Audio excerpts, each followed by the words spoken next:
Hi, I'm Jim Clark, Visual Arts Manager here at Hopkins Center for the Arts. I'm speaking with Carolyn Kleinberger about her exhibition Up Close from a Distance in the lower lobby gallery at the center, on view May 12th through June 18th, 2022.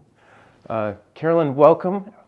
Thank you. Actually, you should be welcoming me. Yes. We are not on site. Right. This is special and different. Yes. We're here in your studio and gallery in the Griggs Mansion. Yes. In St. Paul on Summit Avenue. Right. This is exciting. Yes. Welcome. Welcome to it is like my second home, and where I have my studio, my gallery, my salon, in the words of Gertrude Stein, and also a second gallery too, a tour gallery that I use. So this is where I spend all my time, except for Tuesdays and Saturdays. This is where you'll find me. Marvelous. Your exhibition at the center, Up Close from a Distance, can you tell us about the subject matter and inspiration for this series of work? Sure.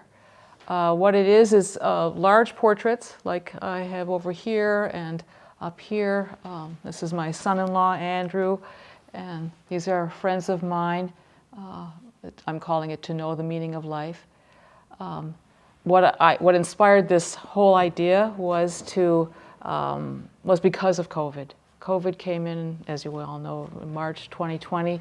I had just started to have salon gatherings here where we had people coming to hear philosophers. We had people coming to hear about book writing. And we had classical music here. It was really starting to thrive and bring people in to see art and to relax and enjoy meeting other people and being around people when COVID hit and suppressed everything. And I'm sure as everybody did, but I took it very hard because I guess I'm kind of a social person, and we were not allowed to even come to the studio.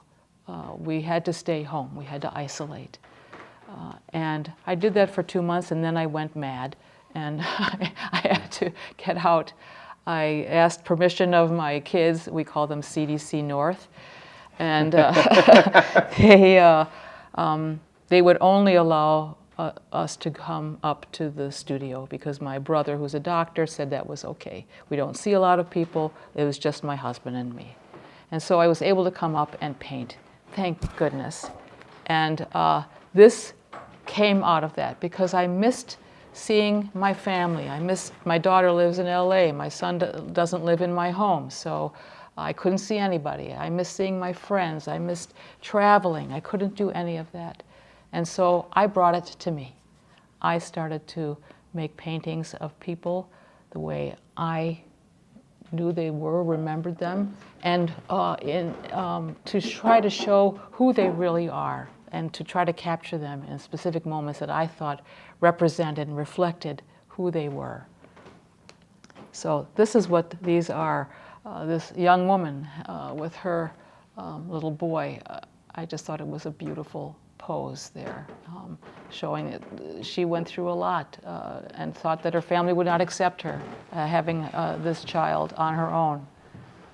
It spoke a lot to me. My son-in-law, having to deal with a lot of hatred because of his Asian heritage, and yet he is strong, intrepid, I call it, Andrew Intrepid. Each one of these larger portraits that you'll see up on the wall are part of that whole up close from a distance.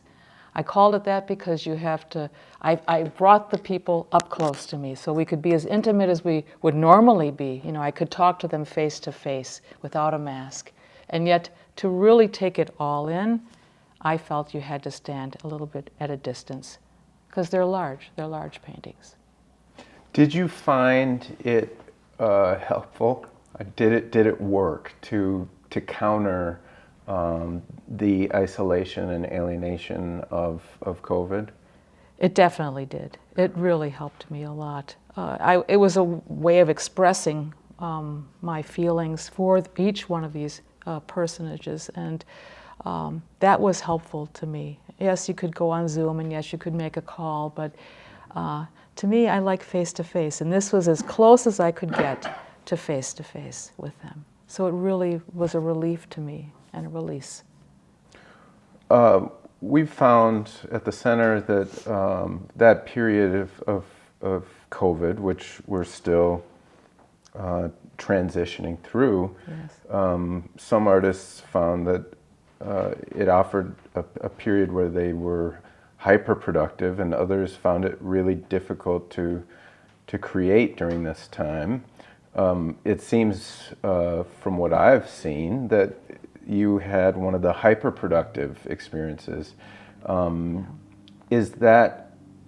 Was it atypical of your process as it existed before, or was it really business as usual? It wasn't business as usual, except for the fact that I do produce a lot of artwork. Yeah. And because I love to be here and I love painting, and I'll paint for hours and hours during the day because of the magnificent lighting I have here, and into the night with daylight lights. But it was different because it was much more emotional and had more impact emotionally on me, to make me happier, to make me get through this difficult time. It was my way of coping with COVID and isolation from COVID because of COVID. So that was different. Usually all these other pieces I've done with great joy and happiness and freedom, and I could go out and buy a floral arrangement and set that up. Here I couldn't. Everything came from in here. And yes, I had to use photographs from people because I couldn't get them to come into the studio. It was not allowed. Mm-hmm. And but also it was serendipitous because they too were wishing to be near their friends, their family. And so they were sending me pictures. They were posting pictures saying, "Look at this, what do you think of that?" And I go, "Wow, I love this. This is so beautiful. I'd like to paint that." With you receiving images from your friends and family, was there a back and forth? Some artists are very kind of secretive in their process and feel sometimes less than comfortable sharing work that isn't complete or in process. But would you share images of work in process with the subjects? Sometimes I would. Sometimes I don't. I don't do it often. My teacher, Dale Redpath from the Atelier, she told us a story about how she had a wonderful portrait that she was doing of an older woman, and she started it and left it at the woman's house to come back the next day, and the woman called her and said, "I don't want the portrait. I don't like the way it looks." She said, "I just started it." Yeah. But so there's that. People don't understand. You start with blocking things in, and it's not a complete painting. It's not magical. We had to spend time, hours and hours, on a painting before it begins to congeal into the beautiful thing that you see at the end. So I'm leery of showing it to people before it's almost complete. Sure. But I have done several pictures where I had people come up over the time period that I was making the painting for them. Mm-hmm. One friend had me doing a landscape of William Mitchell, College of Law, and she and her grandma came up 3 times to look at the progress made. We sat and had tea here and discussed where it was going and what changes she might want. Mm. So then I'm all over the place. I think Sargent said that a portrait is a painting where something's wrong with the mouth. Yes. And when you do commission work, it sounds like there's a little bit of back and forth, and that you're open to the client's input, and do they sometimes point out that there's something not quite right with the mouth? Not really. I've been lucky. I've been lucky that I have that. I have had one person has said, that doesn't really look like her. Sure. And so I'll change it. Yeah. And everyone's been satisfied so far. But yeah, I do look for their input. It's important. This is something that you want them to cherish and feel good about. And I'm trying to portray them also in the the way that they see themselves, if it's a portrait of themselves. So I do want their input. And that's really a tricky part, right? Capturing what you see, but incorporating how they see themselves as well. Right. Right. Fascinating. The space is super inspiring, It is. not just from an architecture or history standpoint, which I want to ask you about, but it's surrounded with beautiful objects and beautiful artwork. Is all the art on display yours? All this artwork here that's on display is all mine, and here and in the turret gallery, except for one wall, which I have just down in my work area. I have artwork from colleagues and friends of mine, and I put that up there because we're trying to build community with the artists, and so that we're not competitors between each other, but we support each other. We buy each other's artwork. We complement. We go to different people's art shows and such. So that wall I have of other artists' work. It's a sense of community. Yes. They're here even when they're not here. That's right. That's right. And they mean a lot to me, and those inspire me too. Walking around the space, besides the portrait work, there's floral images and still life work and paintings of water, Yes. and foods of the world. Yeah. This recent series on portraits that will be at the center have you always done portraiture, or was this really a newer focus? I've always done portraiture. I've even had a few commissions of portraits. I have smaller portraits on one wall over here. I love doing portraits. I love looking at people and trying to reveal their personalities in a painting. So I've done that all along. I do everything. I find what it is finding beauty in everything around you. And I can't walk through the world without seeing beauty everywhere. And so when I travel and I see beautiful water, which I resonate to as one of my big elements, I'll draw paintings of water. Or flowers, I get gifts from people or my family, my husband, and they're so beautiful, I have to put them into a painting. But also when I travel, I also buy souvenirs, and I have some of these beautiful boxes that we went on a trip to China, and I was just amazed at the beauty in just a simple box that they have to hold an ornament. So I did a painting of using that. But people are special because there's so many different personalities that come out in the eyes, in the mouth, even if you get the mouth wrong. It's all there. There's so much to paint. So I find them fascinating. Do you have a favorite subject? No, I don't. I love them all. It's whatever moves me at the moment is my favorite at the time. Do you work on more than one piece at a time? I do. I work on about 8 pieces at a time. I'll have 8 easels set up, just because I'm kind of a nervous painter, and speaking to other artists, in fact, I find that we all feel this way. Sometimes you get stuck in what you're doing, and I can get frozen and paralyzed. I just don't know where to go with that painting. It's very nice to be able to just walk over to another easel and start painting there, and then you can come back and go, oh, I see what was wrong here, I understand it now, and it no longer frightens you.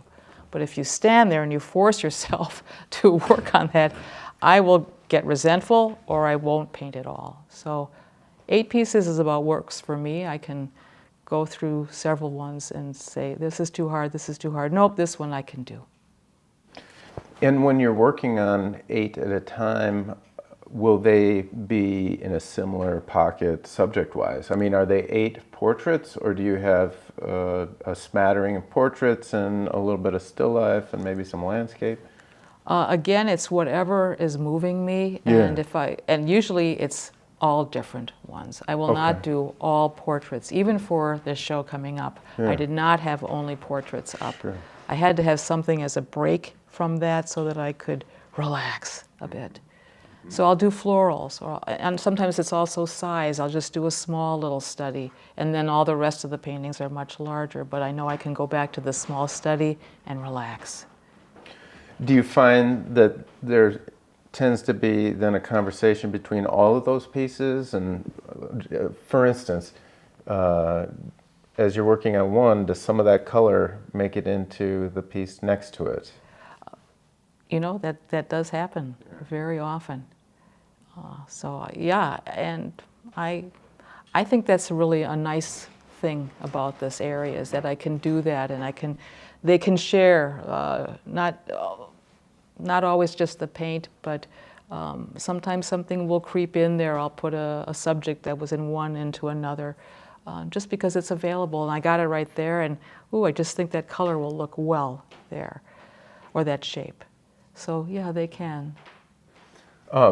Process-wise, do you start working on a canvas directly? Do you have an image in mind, or do you work with preparatory drawings? Can you walk us through your process? Each one is different. Yeah. Like with the up close from a distance, I did work from photographs. But what I did do was these little 3-hour, what I call 3-hour sketches. I only give myself 3 hours, and I sketch it out just to make sure, in charcoal or sometimes in pencil. I want to sketch it out to make sure I really like it. And I like the format, I like the content, I like the look. Are they turned the right way? Is that what I want to do? Will I get bored? Will I think this is, after a while, I don't want to do it. So I will do those sketches. That's very important for me to do. Mm-hmm. And you'll find throughout I have sketches for many different pieces. Some I've done, some I haven't yet done. But that's how I like to start off. And then I'll go on to put it on to, if I decide, yes, this is good, then I'll go on to put it on the canvas and just go from there. Mm-hmm. I just like to make sure I enjoy what I like, what I'm seeing in the charcoal sketch also on the canvas. Mm. When you're approaching those 3-hour drawings, what are you trying to work out most in there? Is it compositional, or is it value arrangement or likeness? It's usually compositional and also light and shadow. I want to figure out what will bring some drama to this painting. Yes, I might have an excellent pose, but is it going to go beyond that?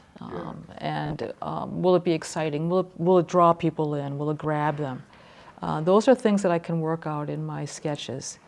Also, I have sketches that I did for my paintings of strong women in the Bible, and those were from life.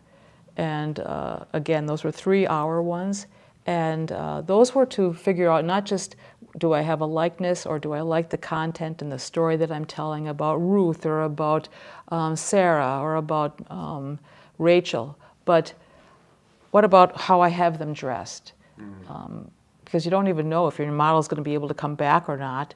And with COVID, I was lucky they didn't come back. But I knew what I wanted to have them dressed, and I had prepared it, I had drawn it, and I liked that. I thought it looked beautiful. This would make a very interesting picture. And then the lighting. Just putting in a few little bits of shadow and light to give myself some instruction about, do I want the light coming from the right? Do I want it full on? Do I want shadow in the back? Those types of things. Those all help educate me into how I want to proceed with my painting. How do you describe your approach to art and identify yourself as an artist? What do you say? Well, it comes from within me. It's an emotional journey that I'm on with all the art, not just the up close from a distance, but all of it. It all has meaning to me, and yet I think it all can resonate with other people. Other people love flowers. Other people love water and boats and travel. other people love seeing other people and meeting them. We all have friends, we all have family that are from all different points of life and have their own very unique stories.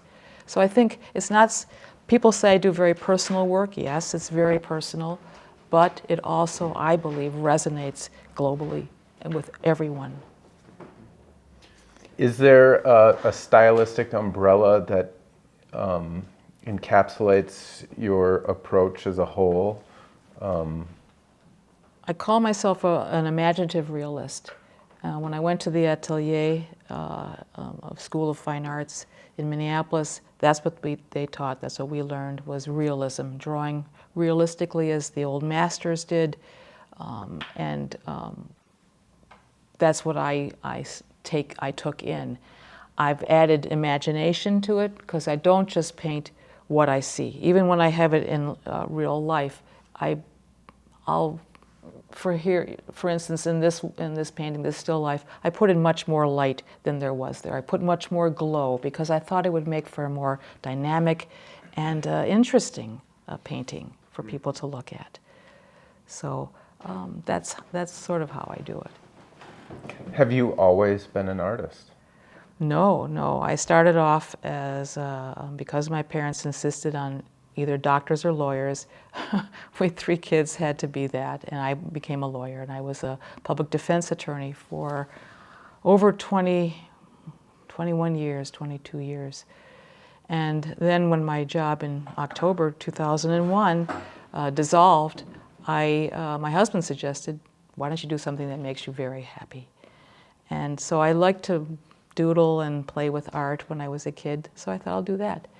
And I played around at the Edina Art School, and my teacher there suggested I take this much more seriously. He was quite adamant I go to the Atelier where he had studied, so that's where I went, to the Atelier School of Fine Arts. And they accepted me, which was a joy to me, and I took the 4-year full-time program. And since then, I've never looked back. And this is my now 2nd career. Wow. Speaking of the Atelier, this space has some history with the school, am I right? Yes, it does. This is where the M started, the M Museum, and then it became a studio for Richard Lack, who founded the Atelier School of Art. Then he left it, and my teacher, Dale Redpath, one of his students, who then became a director along with Sid Wicker, the 2 of them were students for Mr. Lack, and then they became directors of the Atelier when he stepped aside. And Dale lived here. She lived here and she worked here. This was her studio and her home in this one area, this room. Meanwhile, I was going to William Mitchell College of Law. Now it's Mitchell Hamlin Law School.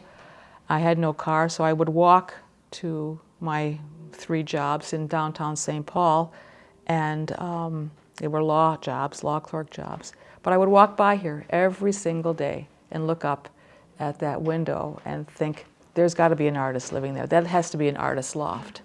And I find myself here years later. So it's really the history, the legacy of art that has continued on from the beginnings of M all the way now to me is quite amazing. And it's all, and a legacy of Mr. Lack, Richard Lack, continues on through artists that he taught or that the people he taught are teaching. With the rich history that a space like this has, there almost certainly must be some residual spirits. I've read that this is one of, if not the most haunted buildings in all of Minnesota. Have you felt any presences? Well, I feel, yes, I'm very inspired by this place, and I believe that the spirit, for me, I say my mom and my dad, our spirits are here. It is touted as the most haunted building. That was one of the prior owners. he came up with this idea. This is how I'll get people to come here and pay money for seances, which he held here, and tout it as a very haunted, scary place. And that has stuck. And in fact, we haven't had seances here for years and years, but we did back in, I think, 2018 or 17, before COVID. We actually had some Ghostbusters come and ask Will, my landlord, if they could sleep here, if they could sleep overnight in this loft. And I agreed to it. I said, that's fine, just be very aware my mom and dad's spirits are there. Don't be offensive and be very nice about my artwork. So, and the next day I came in and they said, oh, we saw activity, we have activity on tape. And I said, great, that must have been mom and dad, for sure. It's reminded me of a discussion we had before we started taping, and I hope you're willing to share, but was there not maybe some activity just yesterday or with a candle? Yes, yes. When we were getting the studio ready, Joy Wolf, my promoter and advocate, she was helping me, and suddenly a candle just literally flew across the room. You could say that the batteries just caused it to blow up, or maybe it was a spirit, but it actually blew across the room. I started yelling at my mom and dad, saying, cut it out. But there are little things that happen, you know, paintings will fall off. Intermittently, funny, strange things do happen. I think there are spirits here. I think they're very welcome, as long as they don't mess up my art, it's okay. So, we are really looking forward to exhibiting your work at the center. For those that get excited with us, where else might viewers see your work? Let me first say thank you so much for having me have that show at a solo show at the Hopkins Center for the Arts. It's really an honor, and I'm very excited about it. I have artwork that will be up at the Artistry in Bloomington in just a week or two for the Pride Festival. They are putting up the one of my son Sam and Zach, his fiance. I have had work at the juried, non-juried show and at the juried show at Hopkins. I have work up right now at the Nokomis Lutheran Church. That's a wonderful small exhibit for Easter. I have 3 paintings up. They're up through June. They're my painting Joyous. They wanted something that was joyous and happy and evocative for Easter week. Everything that is now happy and moving forward. And so I have 2 other florals up there too. So there are a couple places now that I have work up, and I've applied to a few other galleries. We'll see what comes of that, some online things.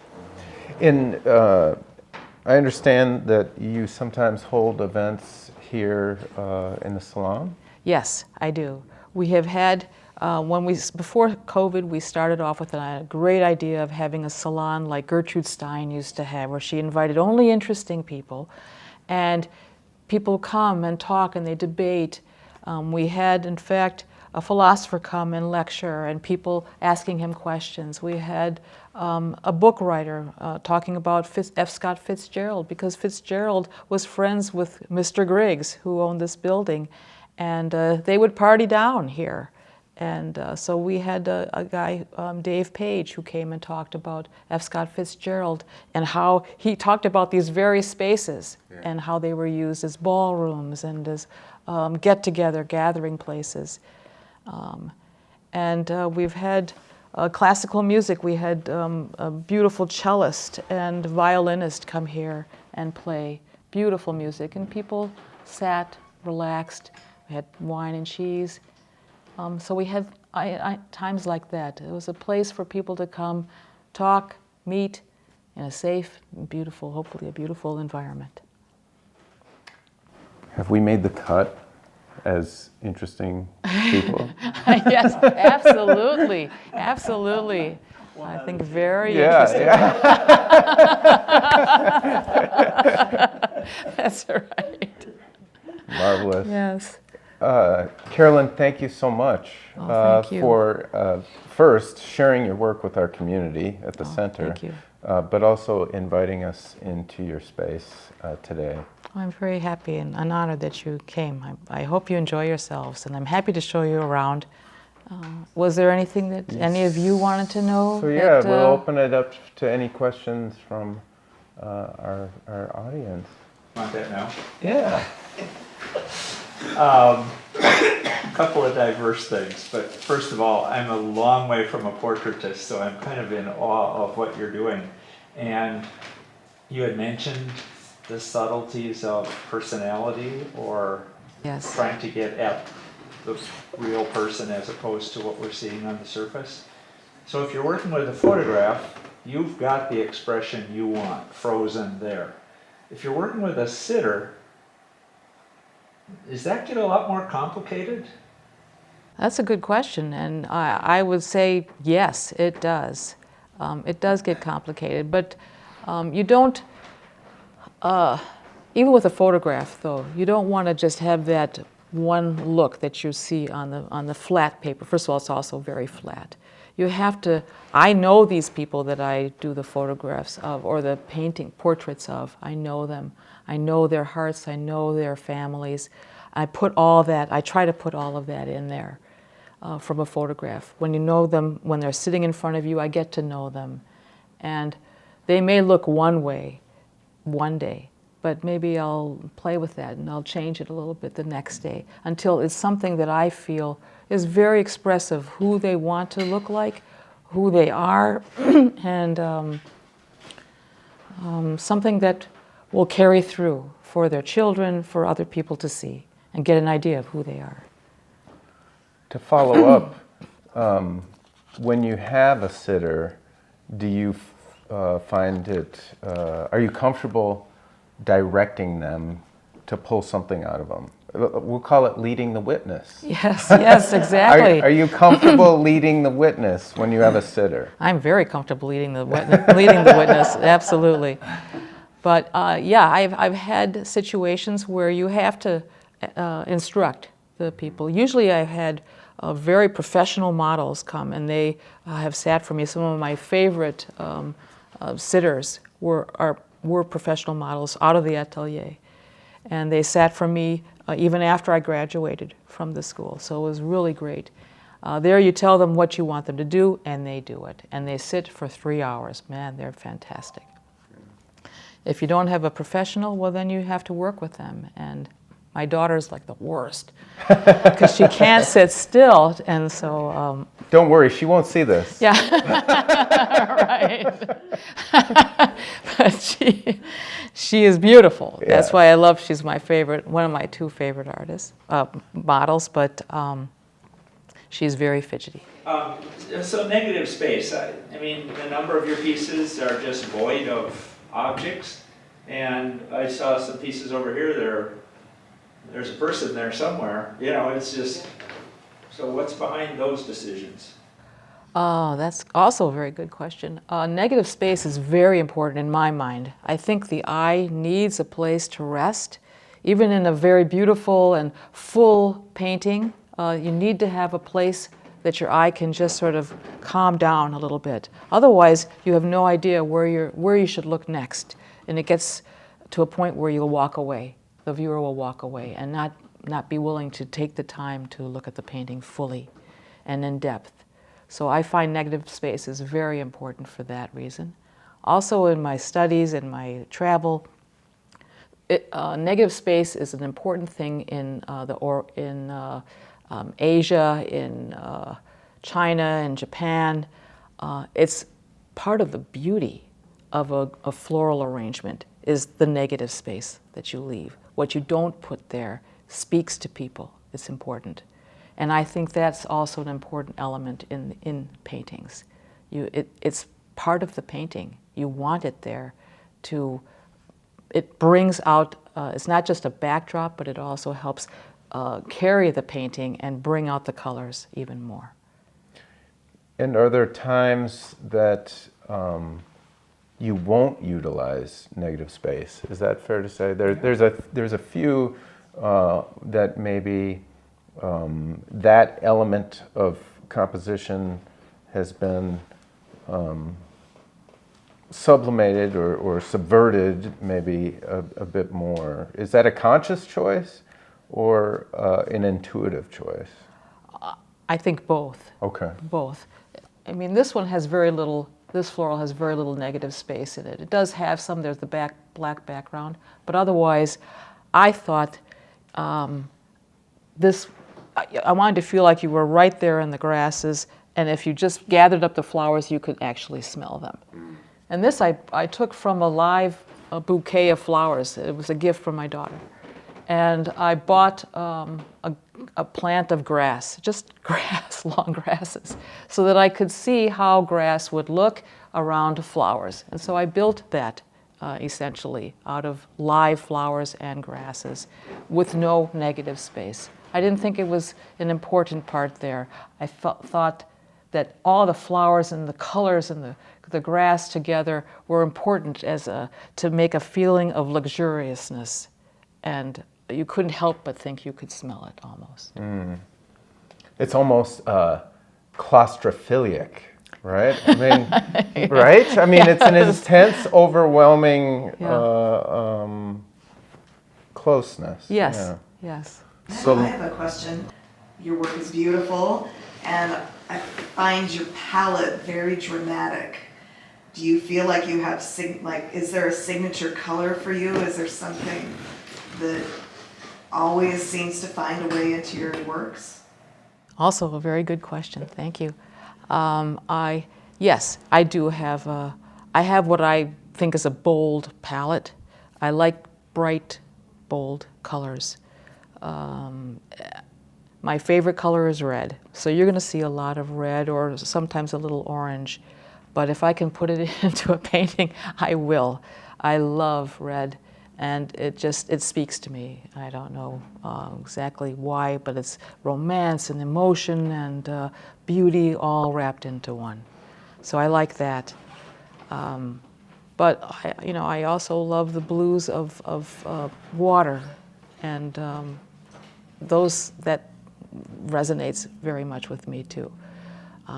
I don't use a lot of beige or soft toned colors. Not that I don't think they're beautiful, and I'm sure there'll be paintings down the road that I might find that would work very, very well with. But for me, I like really bright colors. So you know that you're looking at something, and you can't tear yourself away easily. That's what I want. I want people to linger in front of my paintings and feel like they are resonating and drawn to it and can't move. Other questions? I have one. You spoke about traveling before COVID, Yes. and I wondered if when you travel, do you sketch things that you find interesting that you explore more when you come back to your studio? Do you take photographs of people or things that you find interesting that you want to cover later? Travel definitely inspires my work. A lot of it, my world experience in traveling feeds my work a lot. I just think the world out there is so amazing, and the different sights and colors and people that you meet out there need to be put down on canvas. So I do.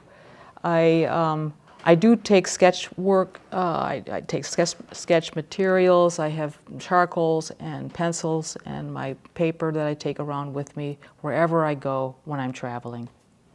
I would take oils, but that's not allowed by the planes. They won't let you take it on their plane. So, and it's just too expensive to go and buy when you're traveling. So I've done several sketches that you'll see in this Strong Women in the Bible. I did those when I was in Israel, in Jerusalem. I did several sketches when I was in LA visiting my daughter. I do take them wherever I can go, Australia, and that way I have it in my mind, this is something I really thought was cool. I could make something out of this. This could be a great painting.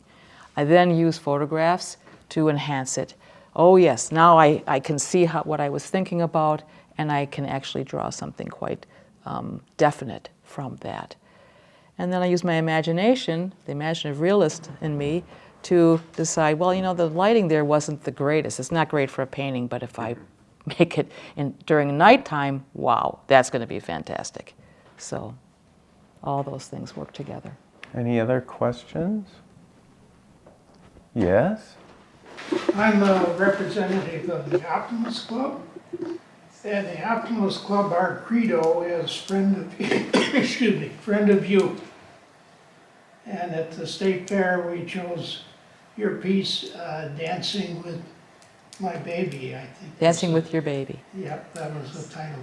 Can you tell us the story of that picture? These are, my friend has a very large family, and this is her granddaughter, and who's the mother, and she is dancing with her young baby in the cornfields. They went in Minnesota cornfields out in October, I guess it was, and there they were dancing out there in the cornfields. I thought it was a beautiful moment.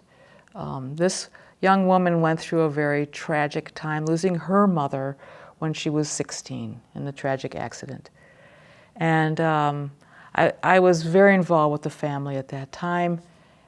We have since, not been as close, but we still keep in touch in contact with each other. And I just thought that this moment, especially with COVID, it's important to find happiness and happy moments for people together, being together, even if they're just their little families out outside dancing. What could be wrong with that? It's a beautiful moment, and it's a hopeful moment. Is it from a photograph? I used several photographs to put it together, and then I put it in the cornfields. I built that myself, although they were out in the cornfields, but it was a little different looking at that point. And can you tell us the story of the strong women from the Bible? This is a series that's very important to me. I'm a Jewish woman. It's part of my Jewish faith, and I'm presenting what we study in the Torah, in the Bible. And also being a feminist, I think women are essential and vital, and we need to study more about how women play, what part they play in our faith, in the Bible, in our history, as if nothing else, as examples for us in the future as we go on. We are learning from our history, and we learn what we want to be like and what people did then and what we can do now, how we can learn from them. And these are particularly strong women. I see them as strong, overcoming terrific obstacles of history, of problems with faith, of illness, of disease, all sorts of obstacles, and we can learn from them. So I decided to do a series of these different women. Instead of Abraham, the father of the religion, I did Sarah. Sarah teaches us about the Sabbath candles, lighting the Sabbath candles and making a challah for the Sabbath. I put in Rachel and Leah, sisters who both married Jacob, and both in different ways were very, very strong. Rachel gave up the love of her life so that her sister could marry him first. And her sister had to go through life feeling that she was not the first love of her husband's life. Each one, doing Yael, I have Judith holding the head of Holofernes. She saved all of the Jewish people by seducing and killing off the general that was going to kill all the Jews in the area. So these different women, Esther, all out of the Bible, they fed my ideas of how to go forward with this series. And I thought it would make a very wonderful and stimulating and an educational kind of a series for young women and older women to look at and enjoy and appreciate. You talked about how travel influences a lot of your art and how you're not always able to fully execute that art when you are abroad because of, not being able to take all your paints and all your materials that you would normally use. Right. I've found that a lot of the time the space that you are making art really manifests itself in the piece. Do you feel that if you completed those pieces when you were traveling, that they would come out differently than if you were making them in this space? That is a great question. Yes, I think they would. A lot of what I have in my studio here influences me. It inspires me. And it will make its way into each of the individual pieces that I do. So yes, it's a very different, I don't know exactly how different it is, but it will be different than the spontaneous, if you will, painting that you would make on a trip. It's also something like the difference in plein air versus doing it in your studio. There's a huge difference. I don't know how it is, but it just seems so much more alive and fresh and on site when you do it right there in front of the river, in front of the forest, than if you think it up in your studio. Not always, and it doesn't mean that the studio one is bad in any way. It's just different. We've been speaking with Carolyn Kleinberger in support of her exhibition, Up Close from a Distance, which will be on view at the Hopkins Center for the Arts Lower Lobby Gallery from May 12th to June 18th of 2022. Thank you.